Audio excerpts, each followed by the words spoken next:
Hello everyone, and welcome back to another session of Dark Souls 2 PvP and another weapon showcase. This time I'm using the Blue Knight Halberd, which you can get in one of two ways. You either kill Targray, or you can do some stuff with the Blue Sentinels and he'll give it to you eventually.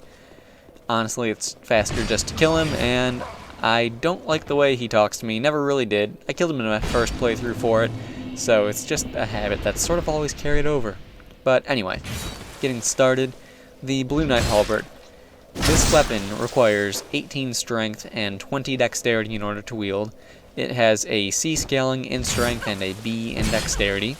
The physical base damage of this weapon is 350, and for me the attack rating is 559 with Ring of Blades and Flynn's Ring.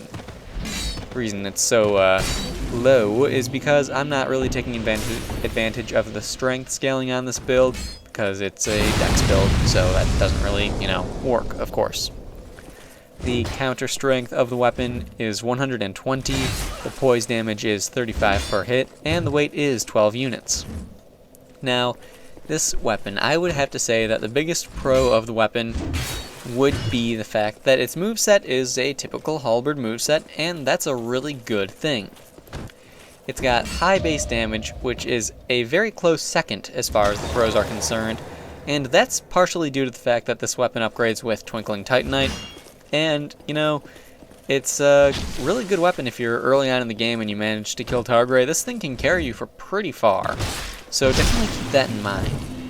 Other pros of the weapon, you've got a okay-ish combo ability. It's been changed, and that's something they like to mess with patches.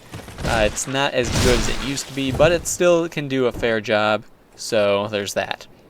And of course, the real biggest pro of the weapon, this thing looks so good. The Fashion Souls is real with this weapon. It's such a nice looking weapon. But anyway, moving on. The cons of the weapon, the biggest con would be the sweet spot. Like all halberds, this weapon is affected by sweet spots, and that can make it a little bit difficult to use.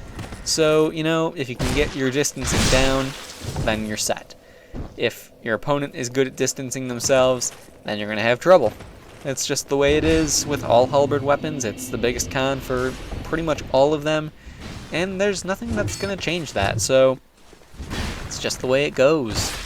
But other than that, there's actually one pro I did forget to mention. Its its critical damage is very good, but again, that's something shared among halberds, so not terribly unique, which is why this showcase is so short. It's just a pretty looking weapon, and you can get it in one of two ways. That's really all this weapon has going for it. It's really all that makes it unique. Its high base damage is very useful, and that's all there is. Anyway, hope you guys enjoyed this video, found it helpful, and I will see you all in the next one.